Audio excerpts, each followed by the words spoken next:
Hello ನಮಸ್ಕಾರ, ನೀವು ನೋಡ್ತಾ ಇದ್ದೀರಾ ಲೆಫ್ಟ್ ರೈಟ್ ಅಂಡ್ ಸೆಂಟರ್. ನಾನು ರಕ್ಷತ್ ಶೆಟ್ಟಿ. ಎಐಸಿಸಿ ಅಧ್ಯಕ್ಷ ಮಲ್ಲಿಕಾರ್ಜುನ್ ಖರ್ಗೆ ಅವರು ಕೊಟ್ಟಂತ ಒಂದು ಹೇಳಿಕೆ ಈಗ ವಿವಾದಕ್ಕೆ ಗುರಿಯಾಗಿದೆ. ತಮಿಳುನಾಡಿನಲ್ಲಿ ಚುನಾವಣಾ ಪ್ರಚಾರವನ್ನು ಮುಗಿಸಿ ಸುದ್ದಿಗೋಷ್ಠಿಯೊಂದನ್ನು ನಡೆಸಿದರು. ಆ ಸುದ್ದಿಗೋಷ್ಠಿಯಲ್ಲಿ ಪ್ರಧಾನಿಯವರನ್ನ ಉದ್ದೇಶಿಸಿ ಆಡಿದಂತ ಮಾತು ಭಯೋತ್ಪಾದಕ ಅನ್ನೋದಾಗಿತ್ತು. ಇದು ಬಿಜೆಪಿ ನಾಯಕರ, ಕಾರ್ಯಕರ್ತರ, ಪ್ರಧಾನಿಯವರ ಅಭಿಮಾನಿಗಳ ಸಿಟ್ಟಿಗೆ ಕಾರಣ ಆಗಿದೆ. ಅದಕ್ಕೆ ಅವರು ಕ್ಲಾರಿಫಿಕೇಶನ್ ಕೊಟ್ಟರು ಮಲ್ಲಿಕಾರ್ಜುನ್ ಖರ್ಗೆ ಅವರು. ಬಟ್ ಆ ಕ್ಲಾರಿಫಿಕೇಶನ್ ಕನ್ವಿನ್ಸಿಂಗ್ ಇಲ್ಲ. ಭಯೋತ್ಪಾದಕ ಅಂತ ಕರೆದು, ನಾನು ಭಯೋತ್ಪಾದಕ ಅಂತ ಕರೆಯೋದಕ್ಕೆ ಬೇರೆ ಕಾರಣ ಇದೆ. ಆ ಕಾರಣ ಏನು ಅಂತಂದ್ರೆ, ದೇಶದ ಪ್ರಜಾಪ್ರಭುತ್ವ ವ್ಯವಸ್ಥೆಯನ್ನು ಅವರು ಟೆರರೈಸ್ ಮಾಡ್ತಾ ಇದ್ದಾರೆ, ಆ ಕಾರಣಕ್ಕಾಗಿ ಟೆರರಿಸ್ಟು ಅಂತ ಮಲ್ಲಿಕಾರ್ಜುನ್ ಖರ್ಗೆ ಅವರು ಕ್ಲಾರಿಫಿಕೇಶನ್ ಕೊಟ್ಟರು. ಈ ಕ್ಲಾರಿಫಿಕೇಶನ್ ಸಾಕಾಗಲ್ಲ, ಕ್ಷಮೆ ಕೇಳಬೇಕು ಮಲ್ಲಿಕಾರ್ಜುನ್ ಖರ್ಗೆ ಅಂತ ಬಿಜೆಪಿ ನಾಯಕರು ಒತ್ತಾಯಿಸ್ತಾ ಇದ್ದಾರೆ. ಅಲ್ಲಲ್ಲಿ ಪ್ರತಿಭಟನೆಗಳಾಗ್ತಾ ಇದೆ. ಇತ್ತೀಚೆಗೆ ಇದೇ ತಿಂಗಳಲ್ಲಿ 3 ಬಾರಿ ಈ ರೀತಿಯ ಹೇಳಿಕೆಗಳನ್ನು ಕೊಟ್ಟರು ಮಲ್ಲಿಕಾರ್ಜುನ್ ಖರ್ಗೆ ಅವರು. ಆ ಹೇಳಿಕೆಗಳು ವಿವಾದಕ್ಕೆ ಗುರಿಯಾಯಿತು. ಹೇಳಿಕೆ ನಂಬರ್ 1, ಗುಜರಾತ್ ನಾಗರಿಕರನ್ನ, ಗುಜರಾತ್ನ ಜನರನ್ನ ಅನಕ್ಷರಸ್ಥರು ಅಂತ ಕರೆದಿದ್ದಂಥ ವಿಚಾರ ಕೇರಳದಲ್ಲಿ, ಅದು ವಿವಾದಕ್ಕೆ ಗುರಿಯಾಯಿತು. ಆ ನಂತರ ಅವರು ಅದಕ್ಕೆ ವಿಷಾದ ವ್ಯಕ್ತಪಡಿಸಿದರು. ನೆಕ್ಸ್ಟ್, RSS ಮತ್ತು ಬಿಜೆಪಿಯನ್ನ ವಿಷದ ಹಾವಿಗೆ ಹೋಲಿಕೆ ಮಾಡಿದ್ರು. ವಿಷದ ಹಾವನ್ನ ಕೊಲ್ಲಬೇಕು ಅಂತ ಮಾತನಾಡಿದ್ರು. ಅದು ಕೂಡ ವಿವಾದಕ್ಕೆ ಗುರಿಯಾಯಿತು. ಈಗ ಭಯೋತ್ಪಾದಕ ಅನ್ನುವಂಥ ಶಬ್ದದ ಬಳಕೆಯಾಗಿದೆ. ಇನ್ನು ಎಐಸಿಸಿ ಅಧ್ಯಕ್ಷರ ಮಾತಿಗೆ ಬಿಜೆಪಿ ನಾಯಕರು ಆಕ್ರೋಶ ವ್ಯಕ್ತಪಡಿಸಿದ್ದಾರೆ. ದೇಶದಾದ್ಯಂತ ಪ್ರತಿಭಟನೆಗಳಾಗಿದ್ದಾವೆ. ಖರ್ಗೆ ಅವರು ಪ್ರಧಾನಿ ಮೋದಿ ಅವರ ಬಳಿ ಕ್ಷಮೆ ಕೇಳಬೇಕು ಅಂತ ಬಿಜೆಪಿ ಪಟ್ಟು ಹಿಡಿದಿದೆ. ಮತ್ತೊಂದು ಕಡೆ ಚುನಾವಣಾ ಆಯೋಗ ನೋಟಿಸ್ ಕೂಡ ಕೊಟ್ಟಿದೆ. ನೋಟಿಸ್ ಕೊಡ್ಲಿ, ನೋಡ್ಕೊಳ್ತೀನಿ ಅಂತ ಮಲ್ಲಿಕಾರ್ಜುನ್ ಖರ್ಗೆ ಅದಕ್ಕೂ ಕೂಡ ಪ್ರತಿಕ್ರಿಯಿಸಿದ್ದಾರೆ. ಕೊಡ್ಲಿ ಅವರು ನೋಟಿಸು, ನೋಡ್ಕೊಳ್ತೀವಿ ಅನ್ನೋದು ಮಲ್ಲಿಕಾರ್ಜುನ್ ಖರ್ಗೆ ಅವರ ಪ್ರತಿಕ್ರಿಯೆ.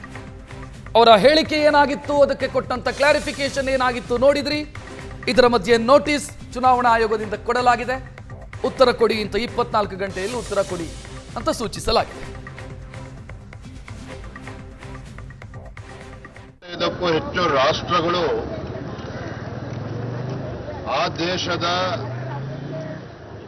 ಅತ್ಯುನ್ನತ ಗೌರವವನ್ನು, ಹೈಯೆಸ್ಟ್ ಸಿವಿಲಿಯನ್ ಅವಾರ್ಡ್ಸ್ ಅನ್ನ ನಮ್ಮ ದೇಶದ ಪ್ರಧಾನಮಂತ್ರಿ ನರೇಂದ್ರ ಮೋದಿಜಿಯವರಿಗೆ ನೀಡಿದ್ದಾರೆ. ಎಐಸಿಸಿಯ ಅಧ್ಯಕ್ಷರಾಗಿರುವಂತಹ ಮಲ್ಲಿಕಾರ್ಜುನ್ ಖರ್ಗೆ ಅವರು ನರೇಂದ್ರ ಮೋದಿಜಿಯವ್ರನ್ನ ಭಯೋತ್ಪಾದಕರು ಅಂತೇಳಿ ಅವ್ರನ್ನ ಹೇಳಿಕೆ ನೀಡಿರುವಂಥದ್ದು ಭಾರತೀಯ ಜನತಾ ಪಾರ್ಟಿ ಅಷ್ಟೇ ಅಲ್ಲ, ಇಡೀ ದೇಶ ಇದನ್ನ ಬಲವಾಗಿ ನಾವು ಖಂಡಿಸ್ತಾ ಇದೆ. ಬಹುಶಃ ಪ್ರಧಾನಮಂತ್ರಿಗಳ ಒಂದು ಜನಪ್ರಿಯತೆಯನ್ನು ಅವರಿಗೆ ಸಹಿಸಿಕೊಳ್ಳೋದಕ್ಕೆ ಸಾಧ್ಯ ಆಗ್ತಾ ಇಲ್ಲ. 12 ವರ್ಷಗಳ ಕಾಲ ನಿರಂತರವಾಗಿ ಈ ದೇಶವನ್ನ ಮುನ್ನಡೆಸ್ಕೊಂಡು ಹೋಗ್ತಾ ಇದ್ದಾರೆ. ಇದನ್ನ ಅವರಿಗೆ ಸಹಿಸಿಕೊಳ್ಳೋದಕ್ಕೆ ಸಾಧ್ಯ ಆಗ್ತಾ ಇಲ್ಲ.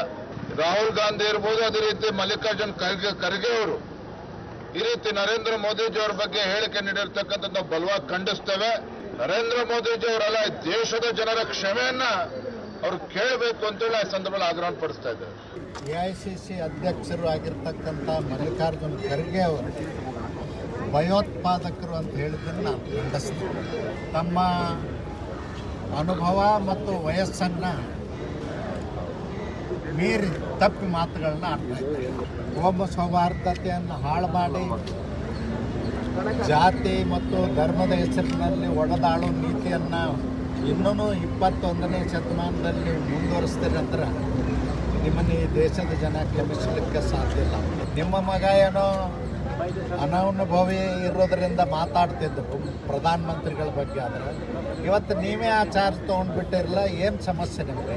ಕರ್ನಾಟಕದಿಂದ ಮೇಲೆದ್ದು ರಾಷ್ಟ್ರ ಮಟ್ಟದ ಜವಾಬ್ದಾರಿ ನಿರ್ವಹಿಸ್ತಿರುವಂಥ ಮಲ್ಲಿಕಾರ್ಜುನ್ ಖರ್ಗೆ ಅವರ ಬಗ್ಗೆ ಸ್ವಾಭಾವಿಕವಾಗಿ ನಮಗೊಂದು ಕುತೂಹಲ ಮತ್ತು ಗೌರವ ಇತ್ತು. ದುರಾದೃಷ್ಟಕ್ಕೆ ಮಲ್ಲಿಕಾರ್ಜುನ್ ಖರ್ಗೆ ಅವರ ಮಾತುಗಳು ದಿವಸದಿಂದ ದಿವಸಕ್ಕೆ ಅವರ ಮಾನಸಿಕತೆಯಲ್ಲಿ ಆಗುವಂಥ ಬದಲಾವಣೆಗಳನ್ನು ನೋಡಿದರೆ, ರಾಷ್ಟ್ರೀಯ ಸ್ವಯಂ ಸೇವಕ ಸಂಘವನ್ನು ಅವರು ಟೀಕೆ ಮಾಡಿದಾಗ, ವಿಸರ್ಜಂತು ಅಂತ ಹೇಳಿದಾಗ ಅವ್ರಿಗೆ ಕ್ಷಮಾಪಣೆ ಕೇಳ್ತಾರೆ ಅಂತ ನಾವು ಅಂದ್ಕೊಂಡಿದ್ದೆವು. ಮಲ್ಲಿಕಾರ್ಜುನ್ ಖರ್ಗೆ ಅವರಿಗೆ ಆ ಪುಲ್ವಾಮಾ ದಾಳಿಯಲ್ಲಿ ನಿರಪರಾಧಿ ಹಿಂದೂಗಳನ್ನು ಧರ್ಮ ಕೇಳಿ ಹೊಡೆದು ಕೊಂದಾಗ ಅವ್ರನ್ನ ಭಯೋತ್ಪಾದಕರು ಅಂತ ಕರಿಬೇಕಂತ ಅನಿಸಿರಲಿಲ್ಲ. ಕರ್ನಾಟಕ ರಾಜ್ಯದ ವಿಧಾನಸೌಧದಲ್ಲಿ ಅವರದ್ದೇ ಪಕ್ಷದವರು ಪಾಕಿಸ್ತಾನಕ್ಕೆ ಜೈ ಅಂದಾಗ ಅವ್ರ ಬಗ್ಗೆ ಮಲ್ಲಿಕಾರ್ಜುನ್ ಖರ್ಗೆ ಅವರು ಪ್ರತಿಕ್ರಿಯೆ ಕೊಡಲಿಲ್ಲ, ಅವರಿಗೆ ಬುದ್ಧಿ ಹೇಳುವಂಥ ಮಟ್ಟಕ್ಕೆ ಉಳಿಲಿಲ್ಲ. ನರೇಂದ್ರ ಮೋದಿ ಅವರನ್ನ ಭಯೋತ್ಪಾದಕ ಅಂತ ಹೇಳಿರುವಂಥದ್ದು ಅತ್ಯಂತ ಖಂಡನೀಯ.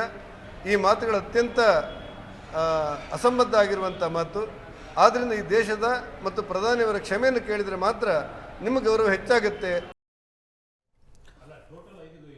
ಈ ಬಗ್ಗೆ ಮಾತನಾಡೋಕೆ ನಮ್ಮ ಜೊತೆಗೆ ಅತಿಥಿಗಳು ಜಾಯಿನ್ ಆಗಿದ್ದಾರೆ.